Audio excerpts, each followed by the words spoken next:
ชาดอกไม้ถ้ามีมาเพิ่มก็รัตนาก็สมทานศีลไม่มีก็รัตนาธรรมเลยเจริญพรเมตตา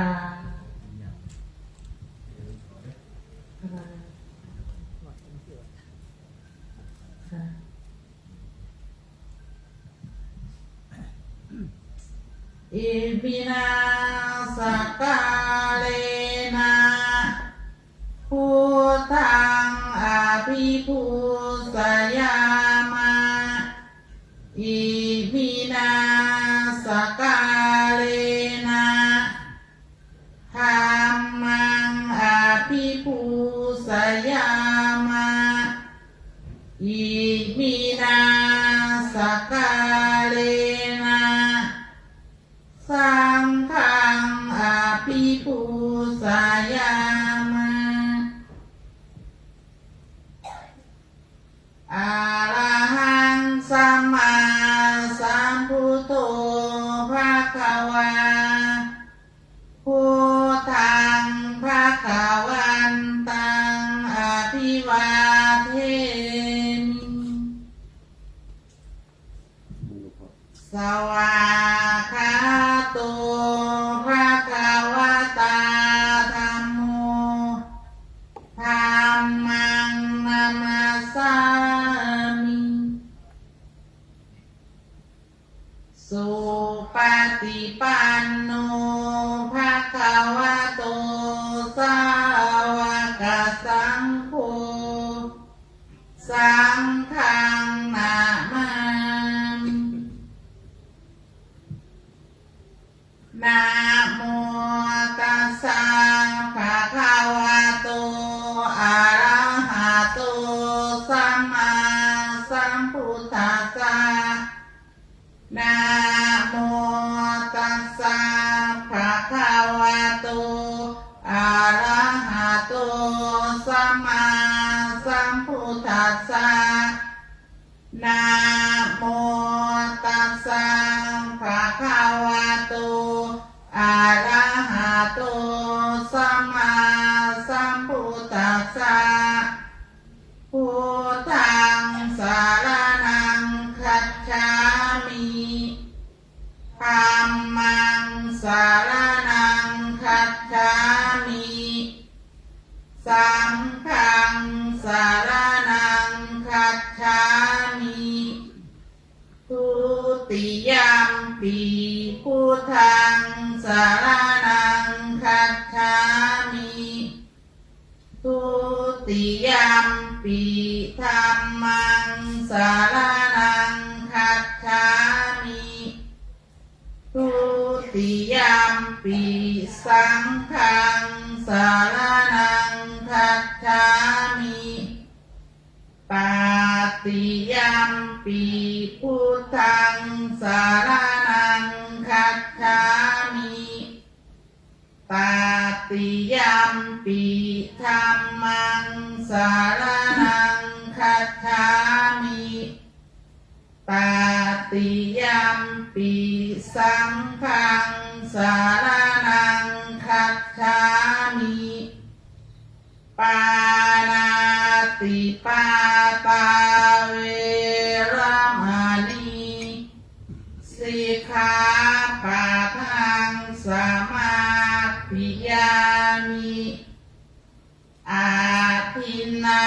ทานาเวระมณีสิกขาปะทังสมาธิยามิอาพรหมจริยาเวระมณีสิกขาปะทังสมาธิยามิมุสาวาทาเวระมณีสิกขาปะทังสมาธิยามิสุราเมรยะมัคคะปะมาคทานาเวระมณีสิกขาปะทังสมาธิยามิ ชนาเวรมณีสิกขาปะทังสมาธิยามินาตาคีตาวาทิตาวิสุกทัสสนะมาลาคันทวิเลปานะมันละทะมันละนะวิภูธานัฏฐานาเวรมณีสิกขาปะทังสมาธิยามิอุจจาสายนะมหาสายนาเวรมณีสิกขาปะทังสมาธิยามิ อิมานิปัฏฐสิกขาปทานิสมาธิยามิสาธุสีเลนะสุขติงยันติสาสีเลนะโภคสัมปทาสีเลนะนิพุติงยันติตัสมาสีลังวิโสทะเยธรรมะพันติ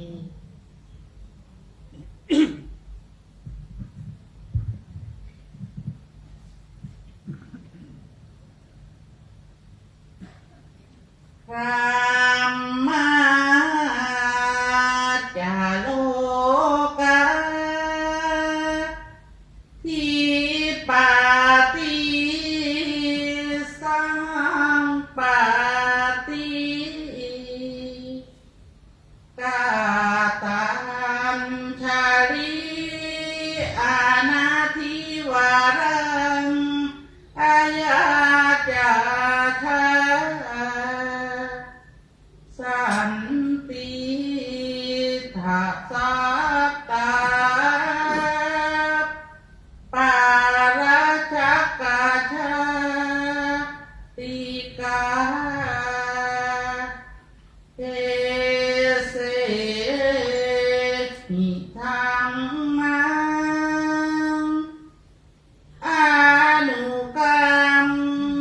ปิมังปาทา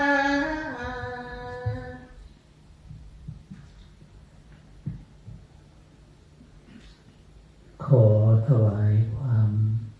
นอบน้อมจงมีแด่องค์สมเด็จพระสัมมาสัมพุทธเจ้าพระองค์นั้นซึ่งเป็นผู้ไกลจากกิเลส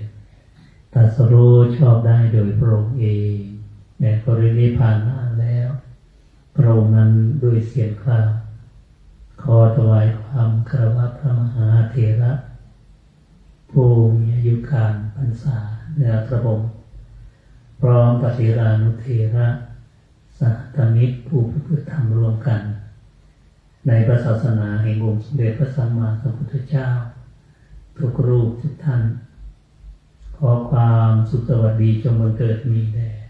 ญาติโยมบาสกบาสิกาที่มาร่วมกันประพฤติปฏิบัติธรรมและฟังธรรมในค่ำคืนของวันนี้ด้วยกันทุกคนทุกท่านเวลาจากนี้ไปก็เป็นเวลาของการรับฟังหลักพระธรรมคำสั่งสอนในทางพุทธศาสนาอาจจะเป็นหลักพระพุทธพจน์ก็คือคำตรัสของพระพุทธเจ้าหรืออาจจะเป็นคำสอนของพระสาวกของพระสัมมาสัมพุทธเจ้าที่ท่านเป็นพระอรหันต์ได้แสดงเอาไว้ปรากฏอยู่ในพระคัมภีร์คือพระไตรปิฎกอัตถกถาดีกานุดีกาหรือจะเป็นคัมภีร์ที่อ้างอิงทางวิชาการทางศาสนาก็ได้หรือจะเป็นคำสอนของบุคคลผู้ที่เกี่ยวข้องกับการบำเพ็ญบารมีเช่นเป็นฤาษีเป็นนักพรตก็คือพระโพธิสัตว์ของเราที่ท่านได้บำเพ็ญเพียรเพื่อบรรลุพระสัมโพธิญาณ คือตรัสรู้อนุตตรสัมมาสัมพุทธญาณเรื่องจะเป็นคำกล่าวคำสอนที่บรรดาพวกเทพเทวาทั้งหลายมากราบทูลพระสัมมาสัมพุทธเจ้าที่เราเรียกกันว่าอิสิภาสิตแล้วขออภัยที่เรียกว่าเทวตาภาสิตคือคำกล่าวของเทวดาก็ตามแม้กระทั่งว่าเป็นคำกล่าวของผู้ที่ปรากฏอยู่ในพระคัมภีร์ทางพุทธศาสนาที่เป็นปุถุชนเป็นคนชาวพุทธเราที่กล่าวถูกต้องกล่าวดีงามเรียกว่าเป็นสุภาษิตคือคำกล่าวที่ดีงามถ้าเป็นทุพภาษิตก็คือคำกล่าวที่ไม่ดีบางคนนี่ก็เป็นปุถุชนแต่ว่านับถือพระรัตนตรัยเวลากล่าวออกมาแล้วก็ไม่ได้หมายความว่าจะไม่เป็นประโยชน์นะอย่างเช่นในพระสูตรหนึ่งที่ชื่อว่าธรรมเจติยสูตรนั้นเป็นคำกล่าวของพระมหากษัตริย์ผู้ที่นับถือพระพุทธศาสนาพระองค์หนึ่งก็คือพระเจ้าปสิณทิโกศลซึ่งเป็นพระราชาปกครองแคว้นโกศลกล่าวเรื่องอะไรก็กล่าวเกี่ยวกับเรื่องสรรเสริญคุณแห่งพระรัตนตรัยในแง่มุมต่างๆคือในเรื่องราวที่มีปรากฏอยู่ในพระคัมภีร์นั้นน่ะโดยภาพรวมๆก็คือว่าพระองค์แสดงความเลื่อมใสต่อพระพุทธเจ้าจนถึงขนาดว่าใช้พระโอษฐ์ก็คือปากของพระองค์ไปจุ่มพิษคือไปจูบหลังเท้าของพระผู้มีพระภาคเจ้าแล้วพระองค์คือพระผู้มีพระภาคก็เลยตรัสถามพระเจ้าปสิณทิโกศลผู้ที่เป็นปุถุชนผู้ที่เป็นชาวพุทธนะว่าทำไมพระองค์จึงแสดงความรักต่อเรามากมายถึงปานนี้นะถึงขนาดว่าไปจูบหลังเท้าท่านก็เลยเล่าให้ฟังมีอยู่มากมายหลายอย่างแต่ก็ขอสรุปออกมาเป็นเข้าๆเช่นบอกว่าได้เห็นนักบวชภายนอกศาสนาที่บวชมาแล้วในบางทีก็มีความยินดีในเรื่องการประดับการตกแต่งด้วยของหอมด้วยเครื่องจุลจันทร์ยินดีในการใช้สอยในรูปแบบของคฤหัสถ์เองแต่ก็ดูในลักษณะแล้วในบางทีก็ไม่เหมือนกับนักบวชในพุทธศาสนาซึ่งเป็นพระสาวกของพระสัมมาสัมพุทธเจ้าเช่นบางทีก็เหมือนกับคนไม่มีเรี่ยวไม่มีแรงเหมือนกับบุคคลที่เป็นโรคผอมเหลืองเดินไปบางทีก็ไม่มองดูคนไม่มองหน้าคนก็เกิดความรู้สึกว่าท่านผู้นี้ก็คงจะมีโรคอย่างใดอย่างหนึ่งหรือบางทีคงไม่ยินดีในพรหมจรรย์จึงมีลักษณะสูบซีดผอมเหลืองเช่นนี้อันนี้พระเจ้าปสิณทิโกศลท่านคิดอย่างนี้ท่านพูดอย่างนี้แล้วก็ย้อนกลับมาทีนี้มาหาภาษาวกของพระสัมมาสัมพุทธเจ้าว่ามีลักษณะเหมือนกับบุคคลที่เข้าถึงธรรมอย่างใดอย่างหนึ่งมีอินทรีย์ผ่องใสมีร่างกายที่กระชุ่มกระชวยอะไรตามนองนี้นะที่มันผิดกันปรารภในเรื่องว่าบางทีคนเหล่านั้นมีลักษณะอย่างนั้นแต่ว่าภิกษุทางพุทธศาสนาบางทีบวชมาตั้งแต่ยังหนุ่มยังเป็นวัยเด็กมีผมอันดกดำก็อยู่ประพฤติพรหมจรรย์จนตลอดชีวิตอย่างนี้ผิดกับคนเหล่านั้นบางทีก็เล่าในเรื่องของที่ประชุมให้พระผู้มีพระภาคเจ้าฟังว่าเป็นเรื่องที่น่าอัศจรรย์เช่นว่าเวลาที่พระผู้มีพระภาคเจ้าพระองค์เสด็จประทับอยู่ในที่ชุมนุมสงฆ์แม้จะมีอยู่กี่มากน้อยก็ตามอยู่ในที่ชุมนุมตรงนั้นพุทธบริษัททั้งหลายไม่ว่าจะเป็นภิกษุภิกษุณีอุบาสกอุบาสิกาคนทั้งหลายก็อยู่ในอาการที่มีความสงบไปนั้นสงบกายสงบวาจาบางท่านก็สงบระงับกิเลสคือจิตใจสงบระงับแต่บางท่านถึงจะไม่สงบระงับในเรื่องของจิตใจยังมีกิเลสก็มีความเคารพมีความนับถือ ต่อพระพุทธเจ้าอย่างยิ่งจนถึงขนาดว่าเวลาที่มีภิกษุมีเสียงกระแอมไอขึ้นมาในที่ชุมนุมสงฆ์ตรงนั้นก็จะมีบุคคลผู้ที่อยู่ข้างเคียงได้เอาศอกหรือเข่าสะกิดกระทุ้งเล็กๆบอกว่าท่านเป็นผู้ที่มีเสียงเบาอย่าได้มีเสียงดังนี่ก็แสดงให้เห็นถึงความเคารพและความยำเกรงอย่างยิ่งต่อพระผู้มีพระภาคเจ้านั่นนะเราหลายเรื่องผมอาจจะไม่ลำดับนะตรงนี้จะยกตัวอย่างมาสัก2-3 ข้อ 2-3 เรื่องเช่นบางทีท่านพูดถึงเรื่องว่ามีคน2 คนที่รักเขามากรักเหมือนลูกเลยก็คืออิสิทันตะแล้วก็ปุรณะ2 คนนี้ชุบเลี้ยงเอาไว้ในราชสำนักประดุจว่าเป็นพระราชกุมารเลี้ยงดูเขาอย่างนั้นนะเราได้บริโภคได้เสวยสิ่งใดบุคคลเหล่านั้นก็ได้เสวยด้วยเหมือนกันได้ใช้สิ่งของสิ่งใดคน2 คนนี้เนี่ยก็ได้ใช้สิ่งของเหมือนอย่างที่เราใช้แต่ก็เป็นเรื่องที่น่าอัศจรรย์เป็นเรื่องที่ประหลาดมากเลยนั้นในเหตุการณ์ใดก็ตามในเวลาใดก็ตามถ้า2 คนนี้รู้ว่าพระสัมมาสัมพุทธเจ้าพระองค์เสด็จไปอยู่ในทิศภาคใดคือไปอยู่ในทิศใดก็ตามเขารู้อย่างเช่นอยู่ทางทิศตะวันออกเนี้ยเขาก็จะกราบไปหาบุคคลหาพระผู้มีพระภาคเจ้าผินศีรษะหันศีรษะไปทางนั้นไม่ยอมที่จะหันเท้าไปทางนั้นเลยเพราะความเคารพนะหันศีรษะหันหัวแต่ว่าหันเท้ามาหาข้าพระองค์คือพระเจ้าประสิทธิโกศลกลับหันเท้ามาหาข้าพระองค์เนี่ยทั้งที่ข้าพระองค์เนี่ยเป็นพระมหากษัตริย์สามารถที่จะให้คุณให้โทษต่อบุคคลเหล่านั้นโดยการโบยโดยการตีโดยการที่ประหารหรือว่าในประเทศสามารถทำได้แต่เขาก็ไม่มีความกลัวต่อเราแต่มีความเคารพความยำเกรงต่อพระผู้มีพระภาคอย่างยิ่งอย่างนั้นอันนี้ก็คือในเรื่องราวนี้โดยย่อก็เป็นลักษณะอย่างนี้แล้วบทสรุปท้ายนะครับตอนนี้ก็เป็นบทสรุปท้ายตอนที่พระเจ้าประสิทธิโกศลจะกราบลาพระสัมมาสัมพุทธเจ้ากลับนี่แหละเป็นบทสรุปที่เราได้เห็นว่าแม้แต่คำของปุถุชนเช่นพระเจ้าประสิทธิโกศลก็ตามพระองค์ก็ให้ความสำคัญพระองค์บอกว่าดูก่อนภิกษุทั้งหลายพระเจ้าประสิทธิโกศลนี้กล่าวเป็นธรรมที่แสดงความเคารพนั่นก็คือเป็น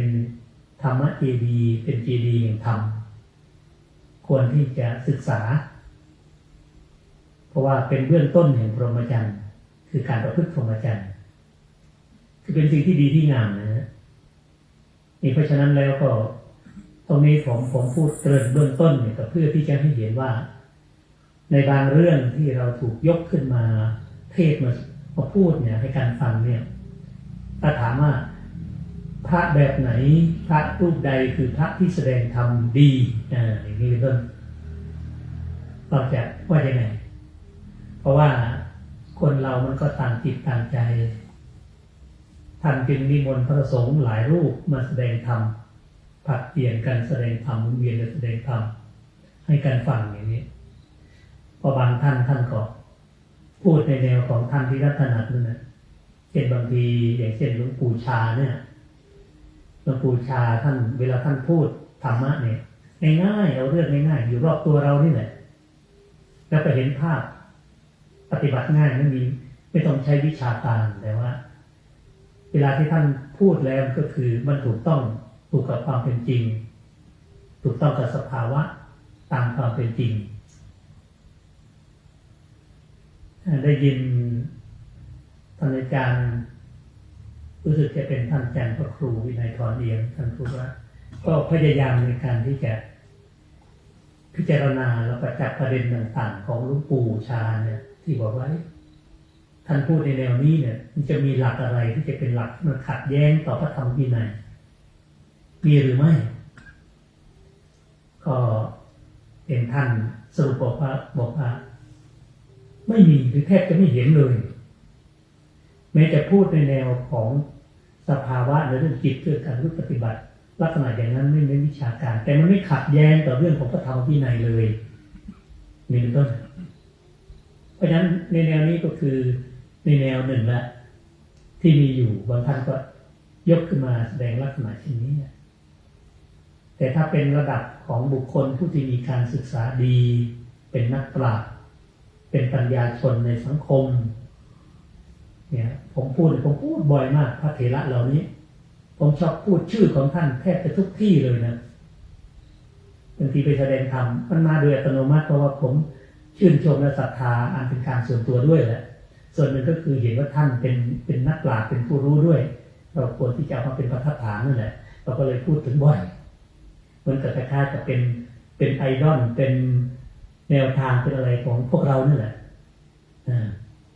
เป็นประเด็นพระคุณท่านเจ้าประคุณสมเด็จพระพุทธโฆษาจารย์ป.อ.ประยุทธ์โตอย่างเงี้ย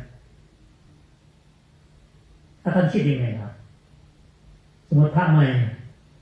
หรือท่านที่เรียกตนว่าเป็นนักประพฤติปฏิบัติและมองท่านในแง่ไหน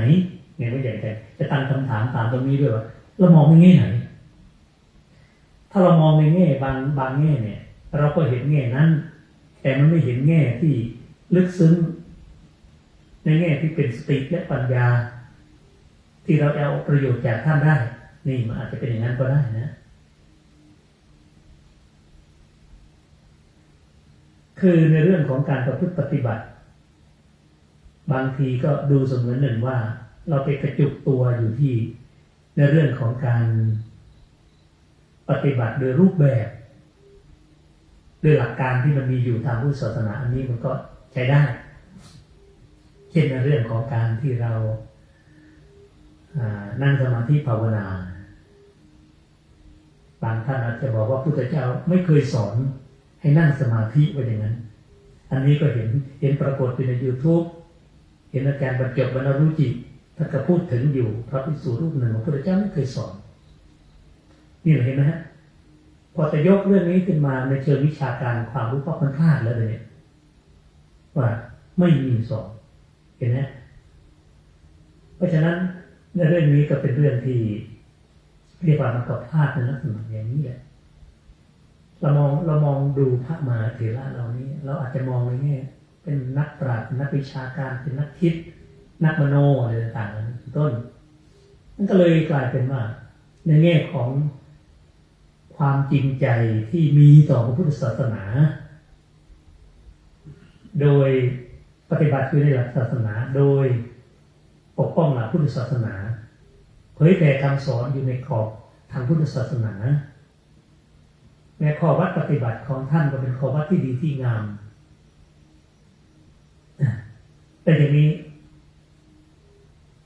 จะสมควรเรียกได้ว่าเป็นนักปฏิบัติได้หรือไม่ถ้าเป็นผมเรียกว่านักปฏิบัติเลยเนี่ยแต่ว่าเป็นนักปฏิบัติในคาบของความเป็นนักปัญญาชนหรือผู้มีปัญญาหรือความรู้เรียกว่าให้มันเป็นเรื่องเดียวกันไง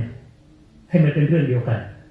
แต่ของเรานี่บางทีผมด้วยท่านด้วยบางทีมันยังไม่เป็นเรื่องเดียวกันเลยหมายความว่าบางทีเราก็ยังเน้นเกี่ยวกับเรื่องของรูปแบบตรงนั้นมันก็เป็นเรื่องหนึ่งเป็นรูปแบบของการปฏิบัติรูปแบบของพระป่าพระบ้านอย่างเป็นต้นรูปแบบของการถือตุดงควัตรรูปแบบอะไรต่างๆนี่รูปแบบมันก็ดีมันไม่ใช่มันไม่ดีมันอย่างรูปแบบของเรานะเป็นรูปแบบการถือผ้าครองผ้ากาสาวพัดก็เป็นดีแต่ก็เวลาที่เราจะเอาหลักไปด้วยทีเนี้ยมันก็ต้องรู้ต้องเข้าใจสิ่งนี้ไปด้วยเหมือนกันอย่างเช่นยกตัวอย่างให้ฟังว่าสมมติว่าเราถือหลักในเรื่องของการถือผ้ากาสาวพัดผ้าครองของเราเนี่ยแต่เราก็ถือเอาในส่วนว่าถ้าหากว่าเราถือสีนี้เป็นสีบ้านสีนี้เป็นสีป่าอะไรอย่างนี้ก็เป็นเรื่องของการกำหนดของเราโดยรูปแบบที่เราต้องการที่เกิดความเป็นระเบียบเรียบร้อยในวัดหนึ่งในสังคมหนึ่งของสงฆ์นะแต่ถ้าในแง่ของหลักพระวินัยที่เราจะพึงปฏิบัติให้มันสอดคล้องเกี่ยวกับเรื่องนี้มันก็มีวิธีปฏิบัติอย่างเช่นว่า แม้จะเป็นสีอะไรก็ตามที่ไม่เป็นสีที่ต้องห้ามในทางพระวินัยเราก็สามารถที่จะย้อมแล้วก็เอาผ้านั้นมาใช้ได้ก็แค่นั้นแหละเรื่องของเรื่องนั้นเอามาใช้สีไหนที่เป็นสีต้องห้ามก็อย่าไปย้อมอย่าไปใช้กันแค่นั้นเช่นเขาห้ามเรื่องอะไรนะสีไหนบ้างครับสีแดงอย่างนี้ใช่ไหมสีแดงออกแดงผมผ่าสีแดงมันไม่มีอยู่ในพระวินัยคือมันขัดแย้งก็อย่าไปทำอย่าไปย้อมไปแค่นั้นนะครับหรือบางทีสีดำเนี่ยบางท่านใช้สีออกจะดำไปเลยนี่เป็นต้นถ้าสีเป็นสีต้องห้ามแล้วก็ไปใช้สีที่ท่านอนุญาตมันก็เลยเกิดสิ่งที่เป็นความหลากหลายในสังคมของเราที่มีอยู่ในวงการสงฆ์เราในประเทศไทยเราดูอย่างนี้เราก็ดูให้เห็นถึงสภาพแห่งความเป็นจริงตั้งแต่อดีตในสมัยพุทธเจ้าในปัจจุบันความเป็นอยู่แบบเรียบง่ายของหมู่สงฆ์ของพระสงฆ์เราก็ใช้แบบนี้ก็ไม่มีปัญหาอะไรเห็นไหมฮะไปจัดการโดยรูปแบบอย่างนี้ก็ได้เหมือนกันอย่างเช่นท่านเจ้าพระคุณสมเด็จที่ผมว่านะท่านเป็นผู้มีศีลมีสมาธิปัญญาอยู่ในตัวอย่างนี้เป็นต้นก็เรียนได้ว่าเป็นผู้ที่เป็นนักปฏิบัตินี่แหละเพราะฉะนั้นในบรรดาพวกนักปฏิบัติด้วยกันนะท่านจึงเกิดการยอมรับในพระภิกษุผู้เช่นนี้นะผมยกตัวอย่างให้ฟังเราเรื่องประกอบตรงนี้ไปด้วยครับวันนี้ก็เอาแบบนี้ไปก็แล้วกันเรื่องไหนเข้ามาในสมองผมก็จะไปเรื่อยๆของผมนะมูเบาหลายนะคือว่าที่บอกนั้นให้มูฟังเนาะนี่มูเบาเบิดหรอคือมาทีหลังก็เรื่องไหนที่พอคิดได้ก็ลำดับกันไป อย่างเช่นในสายของหลวงปู่ชาที่ผมพูดถึงที่เรียกว่าเป็นสำนักประพฤติปฏิบัติในสังคมไทยที่เผยแผ่พุทธศาสนาไปทั่วโลกนั่นนะท่านก็ยอมรับในข้อวัดปฏิบัติในสติในปัญญาของพระเดชพระคุณท่านเนี่ยอย่างดีเลยเนี่ยเคารพนับถือมากเลยเนี่ยจริงๆนะครับถ้าท่านได้ศึกษาสักหน่อยเราจะเห็นว่าไปมาหาสู่อย่างเช่นลูกศิษย์ลูกปู่ชารูปหนึ่งนี่ก็คือท่านเจ้าคุณชยสาโรนะครับลูกศิษย์ชั้นต้นๆเลยเนี่ยก็ไปมาหาสู่เคารพรักนับถือพระเดชพระคุณท่านนี้มากก็เพราะอะไรครับเพราะว่าท่านเข้าใจว่านักปฏิบัติคืออะไรผู้มีสติมีปัญญาคืออะไรให้เปลี่ยนให้ความเคารพในลักษณะอย่างนี้นี่ก็คือเวลามองนะครับมองภาพตรงนี้ให้ออกถ้าอย่างนั้นท่านจะไปยอมรับได้ยังไงใช่ไหมขนาดเรากิ๊กก๊อกขนาดนี้พวกเรานี่เก๊กงอกๆแงะๆพ่อกระเทินซื่อๆนะนักปฏิบัติเป็นนักปฏิบัติพ่อกระเทินเป็นนักเทศเป็นนักเทศพ่อกระเทินนะคือคำว่าพ่อกระเทินนี่มั้ยภาษาไทยเขาว่ายังไงพ่อกระเทินพ่อกำกาพ่อสำใดสำนึงเนี่ยนะนั่นแหละคนนั้นก็ท่านนักปฏิบัติถ้ามีปัญญาเห็นไหมฮะก็รู้ว่าโอ้ท่านตัวนี้เป็นผู้มีปัญญาเป็นนักปฏิบัติเนี่ยยกตัวอย่างให้ฟังเทียบให้เห็นเฉยๆนะครับว่าถ้าไปพูดไกลเกินไปบางทีในหลักธรรมไม่มีตัวเทียบเทียมบางทีอาจจะไม่เห็นภาพในยุคของพวกเราผู้มีสติมีปัญญาอย่างท่านทั้งหลายนี่จะพึงรู้ได้โดยง่ายก็คือการอุปมาเปรียบเทียบนี่แหละอันนี้เอาสำนวนในคัมภีร์นะมาพูดสำนวนในมิลินทปัญหาในคัมภีร์ทางพุทธศาสนาบอกว่าผู้มีปัญญาอย่างท่านทั้งหลายนี่จะพึงรู้ได้ด้วยการอุปมาหรือการเปรียบเทียบให้เห็นนี่คืออีกแบบหนึ่งทีนี้ในแบบหลวงปู่พุทธทาสเนี่ยเมื่อกี้คุยกับท่านสุริยนต์นะผมบอกว่า หมู่เฮาในสติปัญญาเรื่องเถื่อมันสะไส้ผมกับสะไส้คือการเรื่องเถื่ออยากเว้าเรื่องนี้เว้าไปเรื่องนึงมันแตกไปเรื่อยๆแตกไปเรื่อยกลับมามองเก่าบ่ได้ไปตะเลยบัดนี้มันสติบ่ค่อยดีแต่ครูบาอาจารย์ที่เพิ่นเว้านั่นหลวงเย็บเช่นหลวงปู่พุทธทาสที่คุยกันอย่างที่ว่าถึงท่านจะกระจายธรรมะไปในแนวไหนก็แล้วแต่ประเด็นเก่าไม่ทิ้งแต่ท่านทำให้เกิดความละเอียดในทางพุทธศาสนาเกิดความเข้าใจในเรื่องหลักธรรมแล้วในเรื่องของเนื้อหาเดิมหรือลำดับของเรื่องก็เป็นไปตามลำดับเห็นไหมการเทศของท่านมันไปอย่างนั้นแต่มองเข้าว่าสะไส้เรื่องเถื่อนสมัยประวัติเจ้าของเป็นนักเทศนะบางเดือนเป็นแต่จะกายเจ้าของไม่ดีเลยโอ้ยจะเมนเนาะนี่แหละครับจึงต้องมีประทัดฐานมีรูปแบบมีครูบาอาจารย์เป็นผู้นำหรือเป็นผู้ที่ให้แนวคิดแนวทางหรือต้องมีหลากหลายรูปมาเทศมาพูดบางรูปที่ถูกใจรูปนี้เข้าได้กับจริตแบบนี้มันก็จะได้บุคคลผู้นั้นให้เป็นแรงจูงใจนะครับประพฤติปฏิบัติอยู่ในพระศาสนาเป็นอย่างนี้นะครับมันเป็นอย่างนี้มันหลายรูปประเทศรูปเดียวเป็นประเทศได้อยู่หรอแต่หลวงพ่อเอี่ยมเทศอยู่คนเดียวอยู่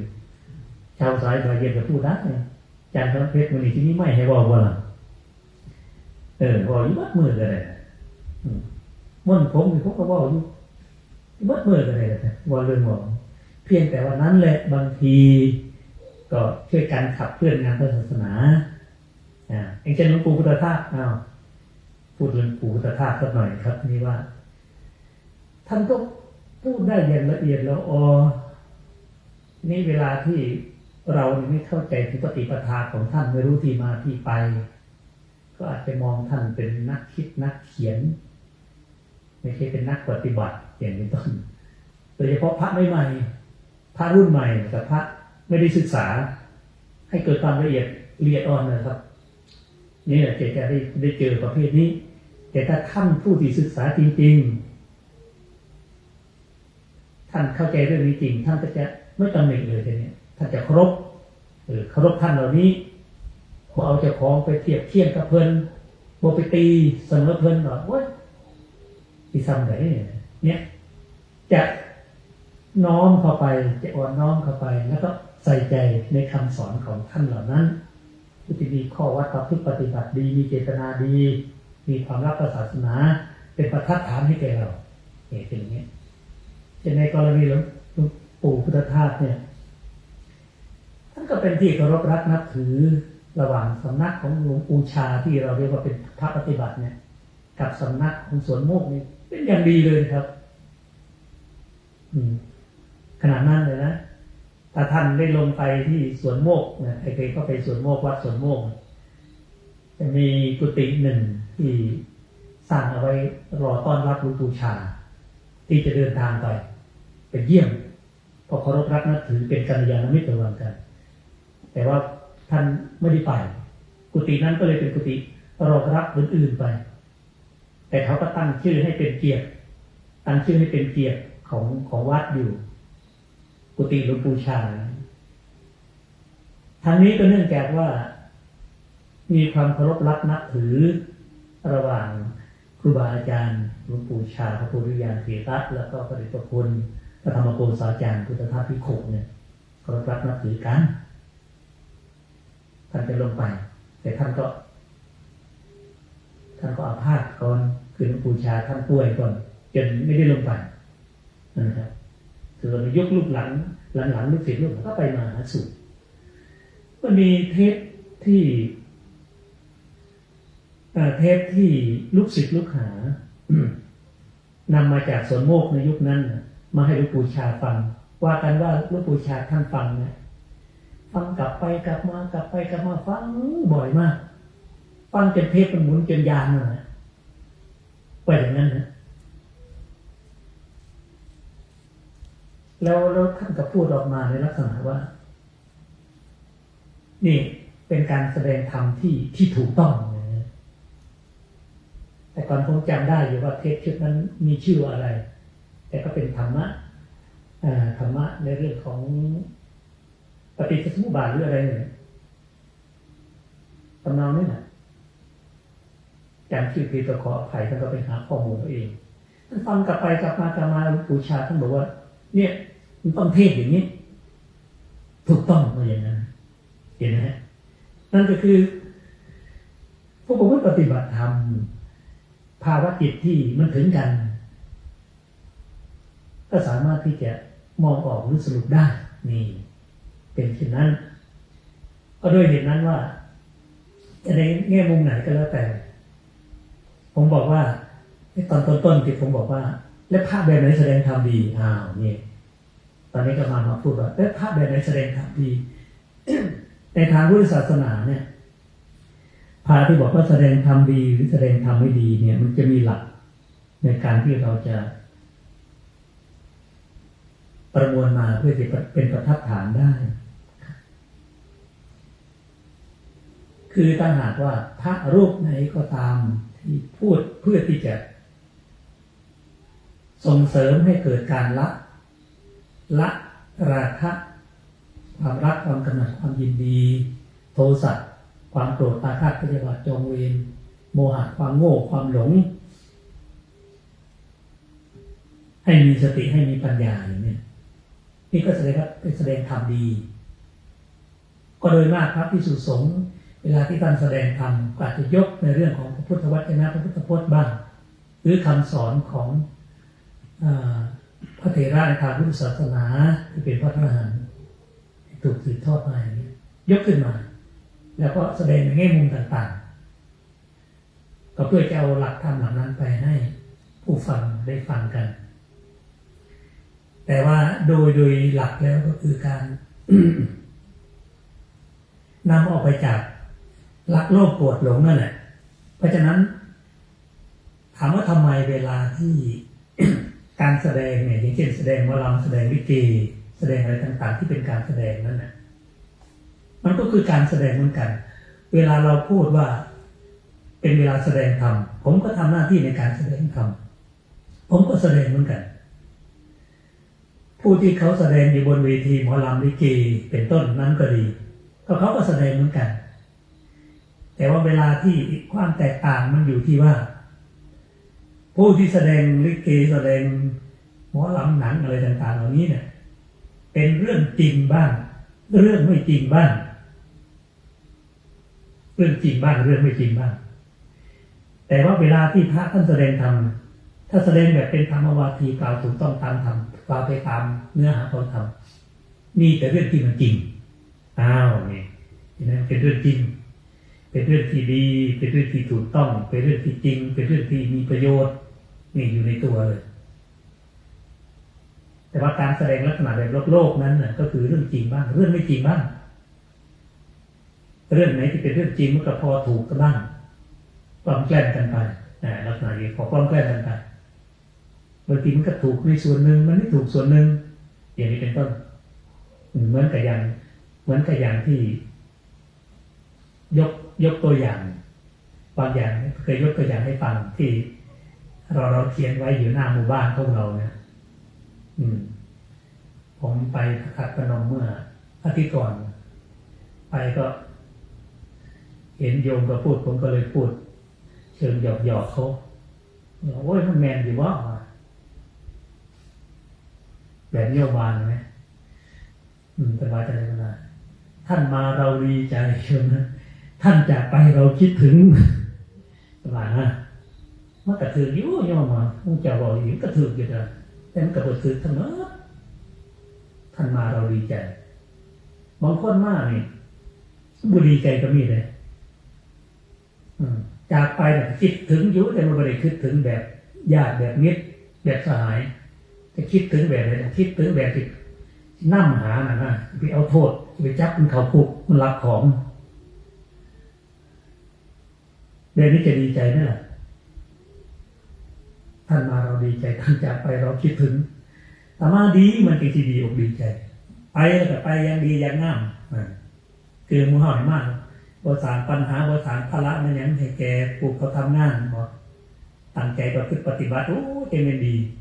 จากไปกับคิดถึงกันโอ้องค์นั้นเราอยู่ใส่นอกองค์นั้น ตามมาเลยสารแต่ปัญหามันบอกมูเขาที่ประจุ่มกับบอกเขาบอกจังหนึ่งตัวนี้จังหนึ่งจะพร้อมเอสไปจังหนึ่งตัวเอสไปตัวตีตัวเรียนวะที่ไปคึกถึงอย่างว่านั่นไปไกลๆเด้อแต่สิว่านะเตือนหายากเด้อสิว่านั่นผมจะบอกว่าบางอย่างก็ถูกอยู่มันก็ไม่ใช่มันไม่ถูกแล้วนี่ก็แสดงเรื่องจริงบ้างแสดงเรื่องไม่จริงบ้างแต่ในคำสอนทางพุทธศาสนานั่นก็คือแสดงไปตามหลักที่มันเป็นความจริงมันอิงอยู่กับสิ่งที่ดีที่มีประโยชน์นั่นแหละคือมันข้อแตกต่างมันก็อยู่ที่ตรงนั้นด้วยเพราะฉะนั้นเวลาที่บุคคลเป็นผู้ที่เป็นนักแสดงทั้งหลายนี่ไปกราบทูลพระพุทธเจ้าถึงว่าการที่ทำอย่างนั้นแล้วเนี่ยเป็นการได้บุญพระพุทธเจ้าก็ต้องไปตอบต้องถาม3 ครั้งจึงบอกว่าไม่ได้บุญแล้วมันจะมีแต่ไปสู่นรกนะจึงได้ร้องห่มร้องไห้อยู่นั่นนะเพราะอะไรมันจริงบ้างไม่จริงบ้างที่ท่านมีหลักให้ตรงนั้นน่ะที่บอกว่าสัตว์ทั้งหลายสัตว์โลกทั้งหลายมีราคะโทสะโมหะเป็นธรรมดามีรักโลภโกรธหลงเป็นธรรมดาอยู่แล้วแต่ว่าไปส่งเสริมในส่วนที่เป็นรักโลภโกรธหลงให้มันหนักยิ่งขึ้นนะนักไปต่อเก่าก็โดยมากมันก็จะไปเจ้าท่านละ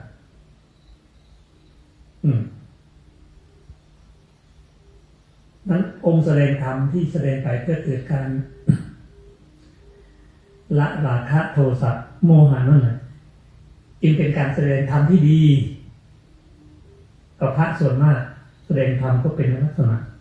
แบบนั้นนะครับทีนี้ในพระสูตรหนึ่ง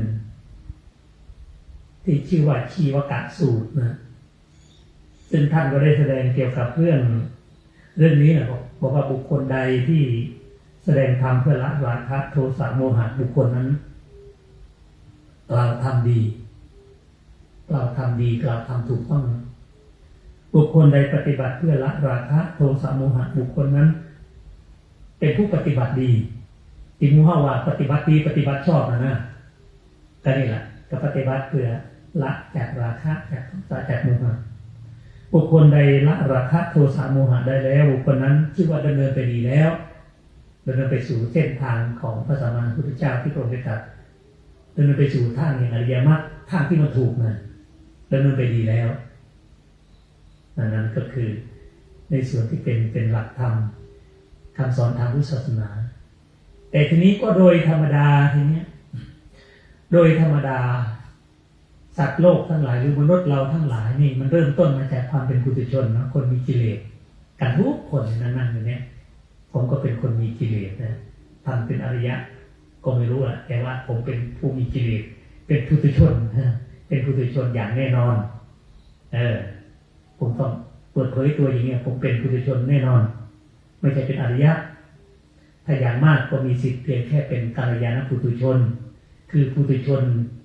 ชั้นดีปุถุชนที่รู้บาปรู้บุญรู้คุณรู้โทษประโยชน์ไม่ใช่ประโยชน์แต่ไม่ใช่เป็นผู้ที่เป็นอริยะบุคคลตั้งแต่พระโสดาบันเป็นต้นไปอันนี้ไม่ใช่ผมก็บอกอย่างนี้เปิดเผยตนออกมาอย่างนี้ให้ท่านรู้นะทีนี้ก็ธรรมดาเนี่ยในเรื่องของศีลเป็นเรื่องที่สำคัญเรื่องศีลเรื่องของเรื่องเป็นที่สำคัญท่านจึงให้เรามารักษาศีลมาประพฤติปฏิบัติเนี่ยหรือมาชำระศีลเนี่ยนั่นปริวาสมาชำระศีลออกจากโทษออกจากอาบัติแล้วก็สิ่งสำคัญก็คือว่าในเรื่องของศีลนั้นเป็นเรื่องของจากข้างนอกไปหาข้างในเนี่ยจากข้างนอกไปหาข้างในก็คือส่วนที่จะรู้ได้เห็นได้โดยง่ายก็คือเรื่องศีลอย่างเช่นท่านเดินมาท่านเดินยังไงก็รู้เดินมาก็เรียบร้อยปนมมือก้มไปอันนี้คนเห็นหน้าเลื่อนใสนะครับหรือพูดออกมาปั๊บเป็นผมพูดออกมาอย่างนี้คนก็ได้ยินคนก็ได้ฟังแต่ทีนี้เวลามันได้เห็นก็คือเห็นภายนอกคือคำพูดบ้างแล้วก็การกระทำของบุคคลผู้ที่แสดงออกทางกิริยาอาการหรือทางพฤติกรรมอย่างนี้เราก็เห็นก็มนุษย์โดยมากก็จะเอาในเรื่องนี้ก่อนแล้วก็จะมองเห็นสิ่งเหล่านี้ก่อน แต่ในแง่ของภาวะจิตคือใจของแต่ละคนแต่ละท่านเนี่ยยากในการที่จะอย่างรู้ถึงภายในว่าราคะโทสะโมหะละได้ไปกี่มากน้อยนะครับเมื่อท่านมองผมมีความรักโลภโกรธหลงอยู่เท่าไหร่สมมติ100%มันยังอยู่เท่าไหร่ถ้าท่านคำนวณออกก็แสดงว่าท่านเป็นอริยะแล้วแหละถ้าผมรู้ท่านจะแสดงว่าผมก็คงจะไม่ใช่ย่อยเหมือนกันนะมีปราจิตตะมีจิตที่สามารถจะรู้ความคิดอะไรต่างๆของบุคคลอื่นคำนวณตรงนั้นได้แต่นี้เมื่อมันไม่ถึงจุดนั้นมันก็ยังไม่สามารถคำนวณได้แต่ว่าคนก็คือเขาเอาตรงนี้แหละก่อนเราจึงต้องมีกิริยาที่ดีคือการกระทำที่ดีทางกายทางวาจาอยู่นะถ้าคนเห็นปั๊บเขาก็จะเกิดความเลื่อมใสเกิดความศรัทธานะครับเช่นเวลาที่หลวงพี่เดินทางไปไหนมาไหนเนี่ยท่านเอาอาจารย์ไปด้วยท่านเอาวัดด้วยเอาศาสนาไปด้วยอย่างเงี้ยเลยต้องระมัดระวังอย่าไปตีกันในวงเขาด้วยลิ้นบอลนี่ก็ออกข่าวนะไปกินนิมนต์มาสั่นยอมกันในวงเขามาสั่นจะโยมไปแยกออกปันแมวกับหมาเจ้าบุรีเป็นแมวเจ้าบุรีเป็นหมาแยกกันโอ้อันนั้นมันก็เกินไปนั่นแหละแล้วจะเป็นที่ตั้งความเลื่อมใสได้ยังไงใช่ไหมครับนั้นทำลายกิริยาการไม่ดีไม่งามครับ ก็เป็นอย่างนั้นนะแต่บางทีนี่พูดถึงตรงนี้ผมพูดนึกได้พอดีผมขอพูดเลยนะเดี๋ยวมันจะลืมไปไอ้กรเนี่ยผมว่าเวลาพระไปเข้าปริวาสกรรมตรงนั้นตรงนี้พวกเราเนี่ยผมก็ตามไปเข้าที่อื่นก็ตามก็เห็นนะทำเนียมปฏิบัติอย่างนี้เห็นอยู่แล้วก็ตอนผมจัดงานปริวาสกรรมใหม่ๆที่วัดป่าบ้านผือนั่นน่ะยุคต้นๆแรกๆเนี่ยก็ยังเห็นอยู่บ่อยๆเรื่อยๆที่ทำอย่างนั้นแต่ตอนหลังไม่เห็นทำเลยแต่กลับมันสลับปัดมันปรับพวกหัวกับหางไปเลยยังไงนะ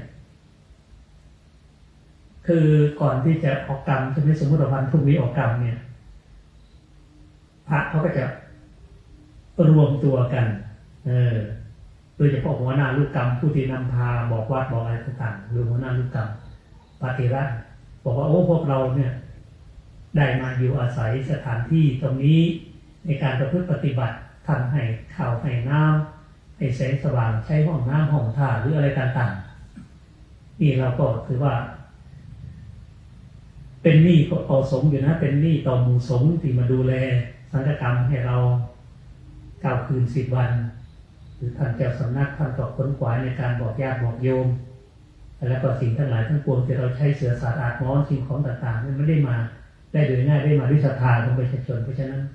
เรามาได้มาพึ่งพาอาศัยบุญญาบารมีของท่านมาอาศัยประวัติของหมู่สงฆ์อีกนะเปิดความคิดว่าเพราะฉะนั้นพวกเราก็